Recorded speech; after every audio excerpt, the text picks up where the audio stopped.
Okay, there are quite a number. My brother and my friend, my colleague, the Cabinet Secretary for ICT, Mr. Joe Musheru,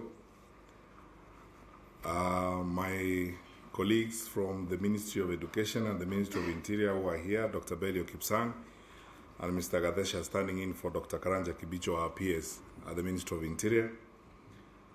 My sister and my colleague and friend Nancy, the CEO of TSC, the chairman and council of Kenya National Examinations Council, the CEO and the staff of the council who are here, my colleagues from the Ministry of Education across the spectrum of responsibility, including my colleagues from TSC who are here, whom I'm going to introduce shortly, the CEOs of our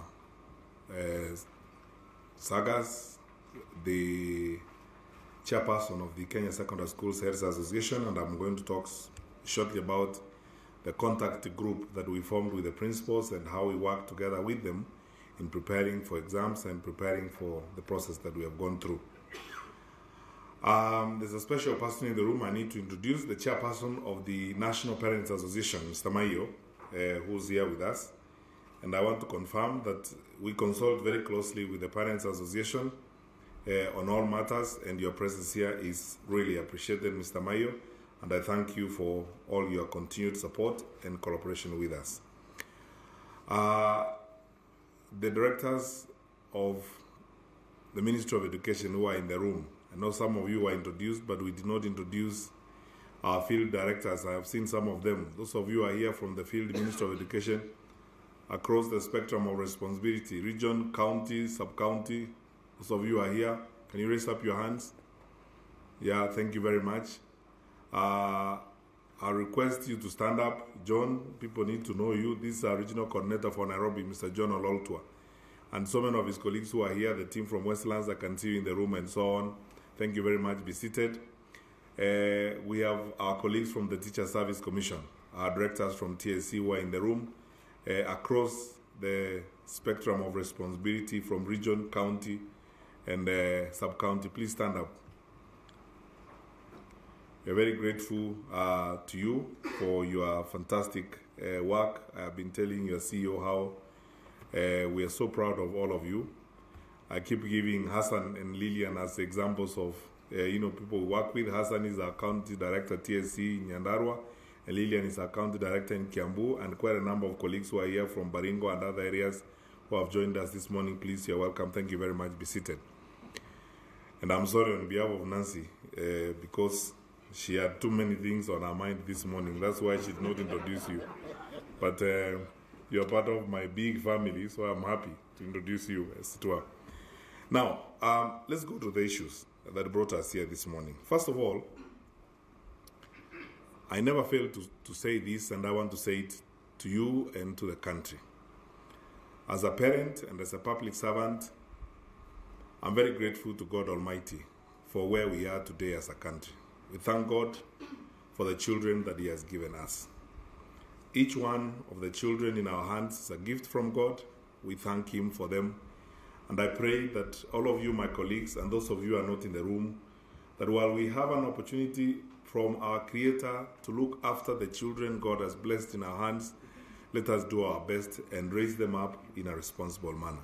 It's an important duty and responsibility, and let's do it responsibly.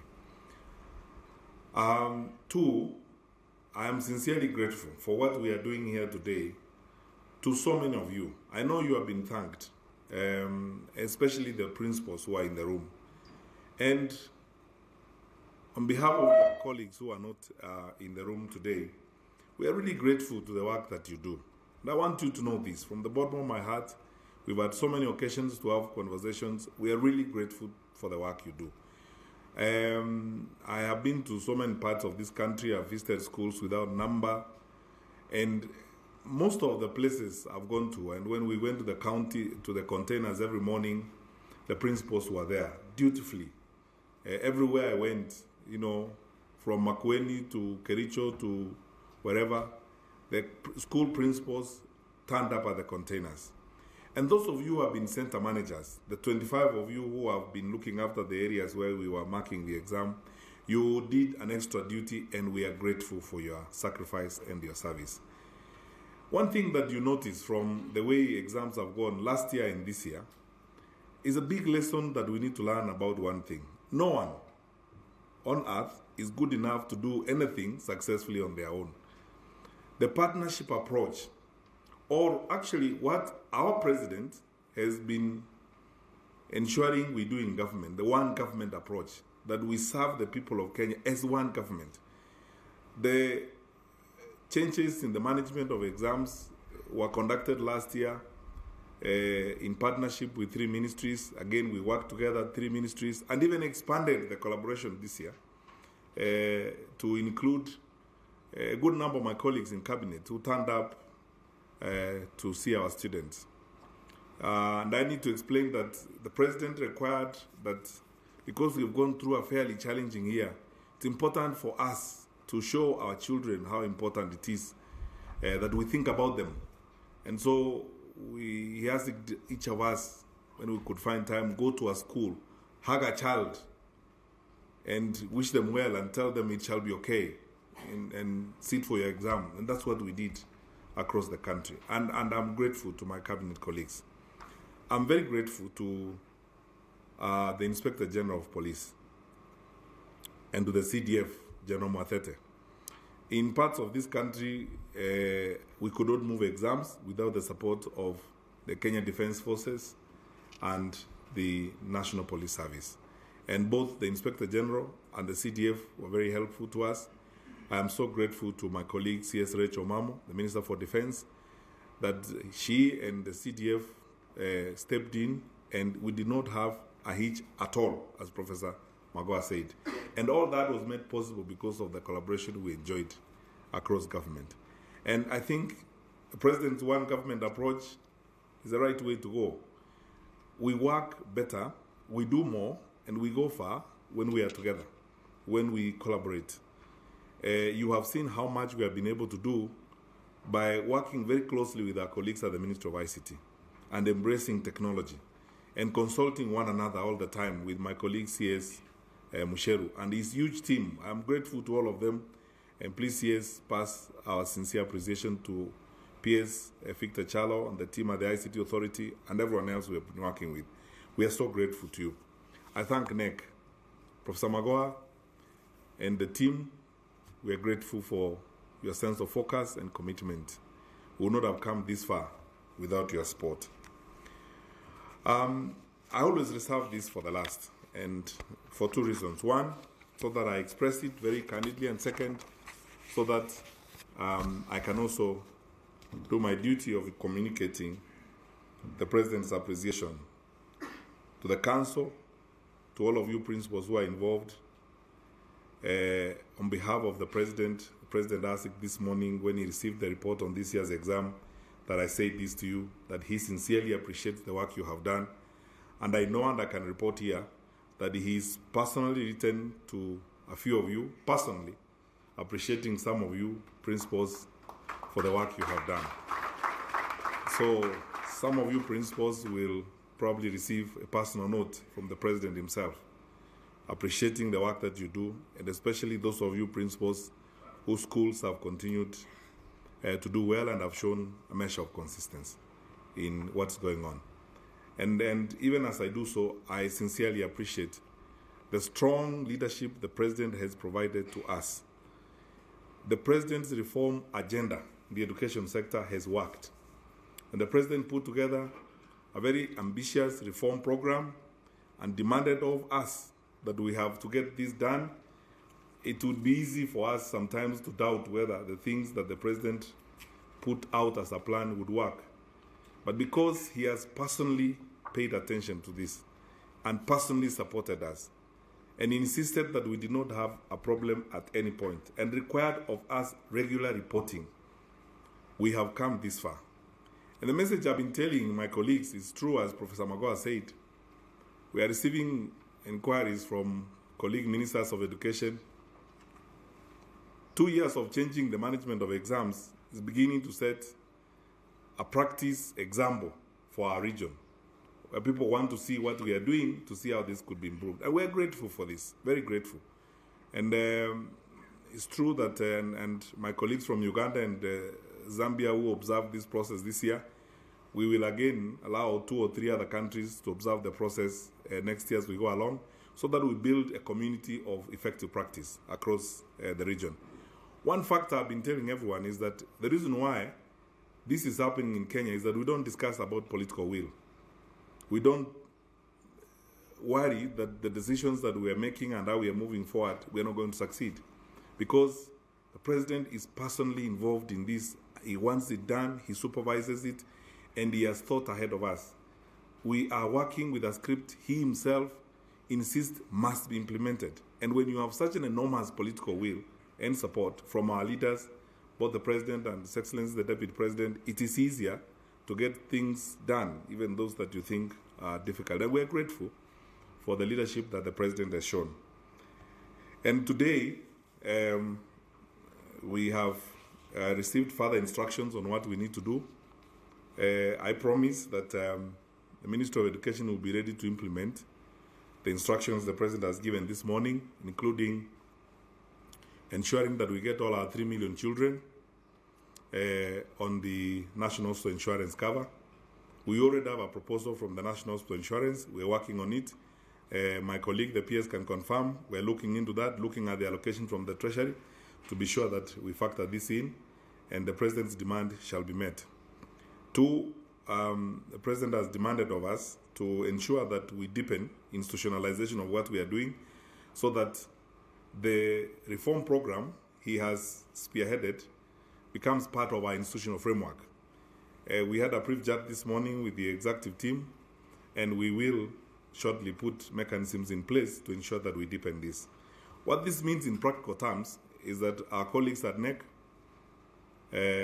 you've got to be prepared for some more changes. I will personally be interested in, as we move forward, that we relook at our systems and make them even better. And many other things which we will discuss later, so that we can pursue His Excellency the President's demand of ensuring that we now build institutions, that this becomes part of our way of life, that is not tied to individuals as we go along, that this becomes the way of life in which we live in Kenya. Now, to the exam 2017, and I will actually be brief because the entire of my release report, or the report for releasing the exams, will be circulated electronically. I don't have to go through the whole report because it will take a long time. And we will be available to engage, at all times. First of all, NEC will have a desk at the offices in Caledonia for any inquiries or any issues to be addressed there. So if anyone has got issues that they think need to be addressed, they can be addressed there.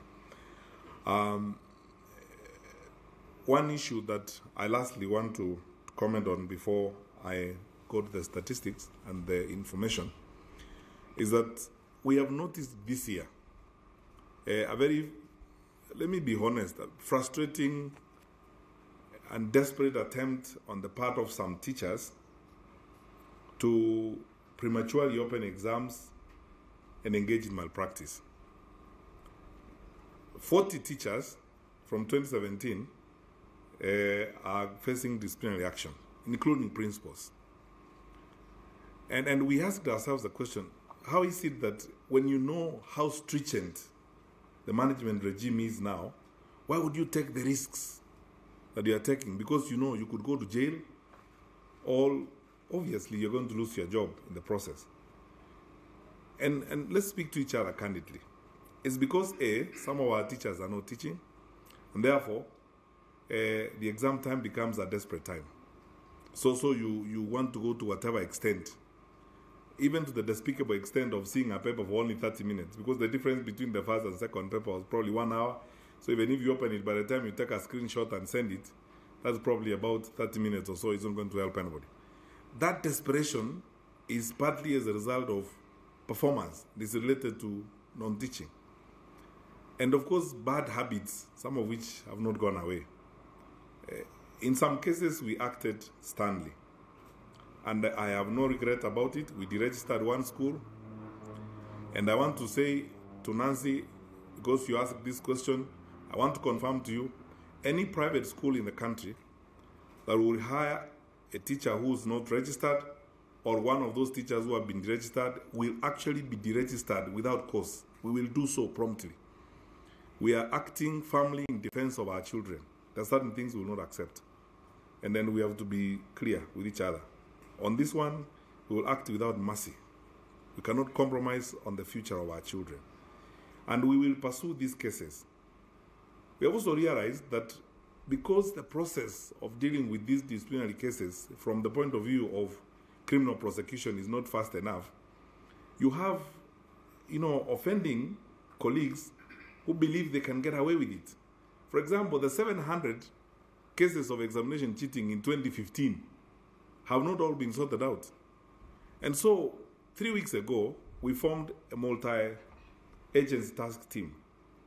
I was with Professor Magoa and Mercy when we met the Director of Public Prosecution, the Director of CID, all the legal teams involved. And this morning, it's good that the President directed the Attorney General to ensure that all those cases have been handled, and we will submit the report of all those cases, 2015, 2016, and even the 40 cases of 2017, so that they are all dealt with before we begin another examination cycle. Because that is how we make the point that there are consequences to misbehavior, as it were. And we will work in that kind of manner as we go forward. During the KCPE 2017,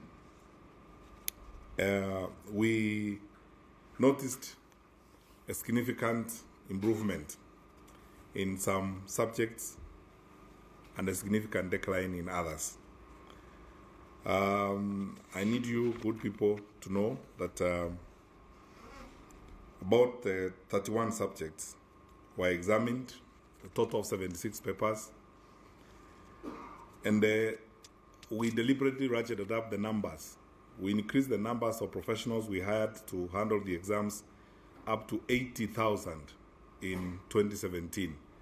The examiners themselves, we increased the number by 4,000, because in 2016 we had 16,000 examiners. In 2017 we recruited 20,000 examiners. So we increased the number by 20 so that we can complete the process fast enough. And as the chair of the council said, I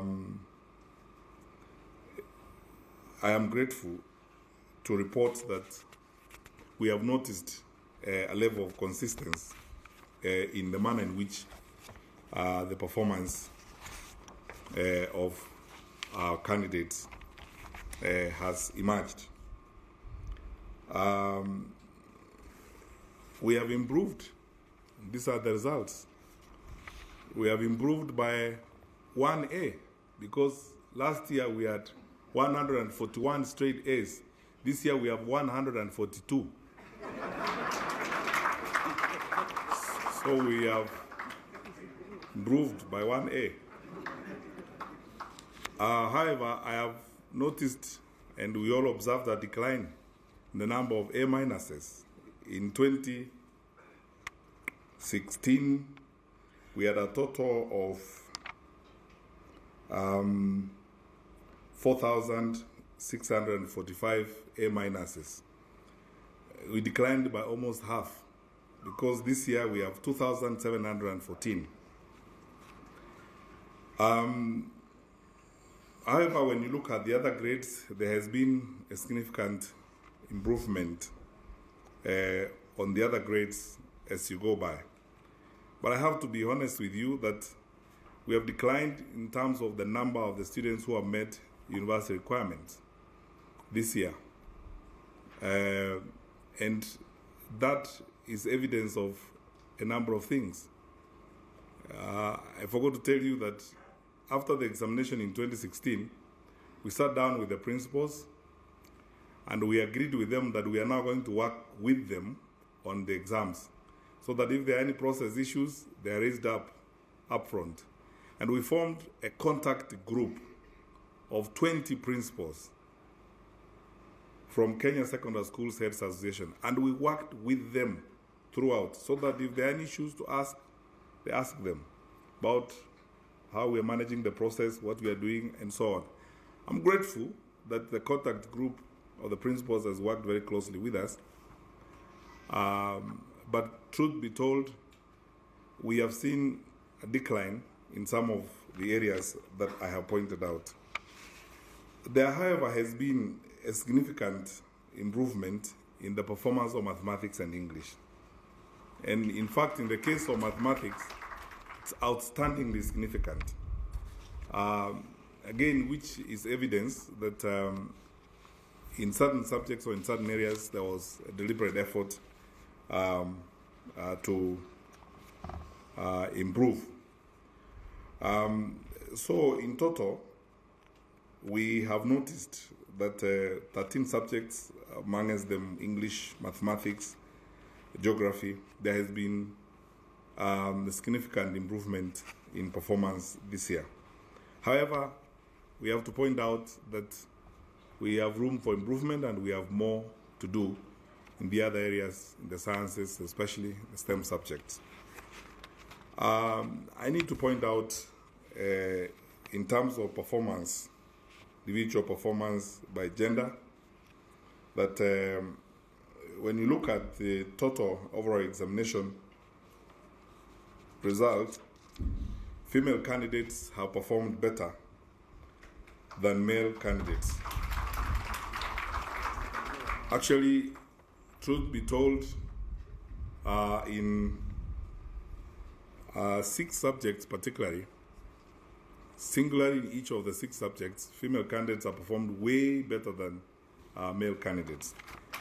And when I start telling you the schools that have done, come out outstandingly, you will notice that the bulk of the schools that have done very well are also girls' schools.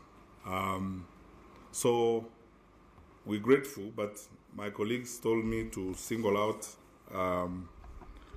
schools that have excelled and done well. Alliance Girls has performed very well. They have showed a measure of consistency in their performance. Kenya High, but the one that has impressed all of us most is Pangani Girls. Overall, Pangani Girls is actually the most improved school in performance this year when you look at the overall performance. But we will provide even to the media a detailed list, including what we call the merit list, how we rated the performance in terms of merit across the schools. What is extremely impressive about that merit list, when you see it, is that we have county and extra-county schools that have performed very, very well, which means that overall, when we are very honest in the things we do and we are focused and objective, we do well. Now, I was asked by my colleagues to mention of the top 20 students, there are quite a number, to mention about 3 or 4. Our best performing candidate with a mean of 87.011 is a student called Karimi Naomi Kawira from Pangani Girls High School.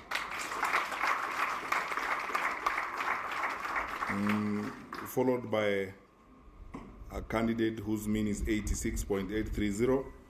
This is Sharon Chepchumba from Moi Girls High School, Eldoret. That's in Gishu. Kamau Brian Minor, 86.757 from Alliance High School. Odero Donata, 86.561 from Lenana School. Muutu Harriet Mweke, 85.956 from Mary Hill Girls. Brian Ongiri Onkundi, 85.944 from Kanga High School, Migori. Mora Mongina Defense, 85.910 from Pangani Girls. Mwatate Emily, 85.883 from Pangani Girls again. Wahome Sheri Wanjiku from Moi Girls High School Eldoret, followed by Omondi from Maranda, followed by Akinyi from Kenya High, Wanda Kenya High, Shikuku Mari Kenya High, Yusuf Ali Stare Boys Center, Moi Girls High School Eldoret again, Light Academy. And the list continues. We will make it available to you. So, on the boys' side, we're very impressed by Maranda High School because Maranda has also registered an outstanding result, which is significant improvement on last year's result. And we're very grateful to Maranda High School for the results that they have registered this year. You will notice when you see the results that every effort has been made. As Professor said, we had followed all the processes. Somebody said last year we did not have an awards meeting. We had a long one this year, and very scientific one, and the chief examiners in the room have the reports for it. Lastly, which is something that no Minister for Education would like to do, is that we have decided to withhold the results of 10 schools because we want further analysis of the scripts from those 10 schools. Our examiners, including our chief examiners, noted clear evidence of collusion. But because I know people are going to come up and ask us to prove further the decisions we have made on those candidates, we have asked for more expertise. We'll compile the report and we'll be ready to provide a report on those 10 schools on 18th of January. Some of these schools, one of them is a school we deregistered, private school we deregistered because of the challenges they had. And one or two of the schools have engaged in very frustrating malpractice. I want to narrate an experience. This is the conclusion. In one school in this country, in Rift Valley, almost every senior officer in security and the Ministry of Education went to that school. Our regional commissioner for Rift Valley, Mr. Wanyama Musiambu, spent time, our police commander, our AP commander, our CID boss for the region, our PS, and our CEO of TSC. We spent so much time in that particular school because of the pressures and the problems we had with that school. And at the end of it all, the evidence we have about the school, if we were to be heartless, would be to completely just dismantle the school completely. Because the kind of things they do and they have been doing over the years are completely unacceptable. We have taken very drastic decisions. I have asked the Director General to dissolve the board of the school immediately because it's a public school. And TSC is proceeding on very serious disciplinary action on the principal of the school and a number of teachers in that school. And if there is a case I would like to take even to Parliament, so that the public can understand how, when we are unprofessional, we endanger the lives of our children. A school where the teachers who are supposed to manage the students are actively involved in trying to mess up the exam, to the extent that it drew the interest of everyone. We all had to go to the school. It almost became the center of focus because of the stresses that they took us through. All I promise is that we would like to make the school an example as we go forward. How we are going to handle the school and what we are going to do with the school will make it an example of how not to manage a school as we move forward so that others can see. And we will actually provide evidence so that anyone who's raising issues about it, we will be ready to make public the things that were happening in that school. And Chair, I think you can allow me and CEO to reveal here that the principal of that school, when students were caught with cell phones, took the cell phones and put them in a bucket of water himself to hide evidence. That's what I was talking about, the desperate efforts that people go to try and cut corners. And why were they doing that? Because they were not doing their job when they were supposed to do it. We will not allow anybody to do that in a school in this country. And we will make those people an example to the rest on how not to behave, as it were. And we will all be mobilized. The sector will be mobilized. I've discussed this with the director of CID. He's very well aware of the case. He's seized of it himself. And we are working on every aspect to be sure that we sort out those kinds of problems. With the measures we took, is not a joke. We are securing the lives of our children. And our children are more important than anything else. I think for those who are not in any of the 10 schools, you can send an SMS to 22252. For those who are not in any of those 10 schools, you can send your index number to 22252 and get your result. And if you have any issues, the CEO of NEC has got a desk ready for you. Make any inquiries you wish, and we will be available to engage in constant discussions as we go along. May God bless you indeed, all of you good people. And I wish everyone a Merry Christmas, prosperous New Year, and thank you.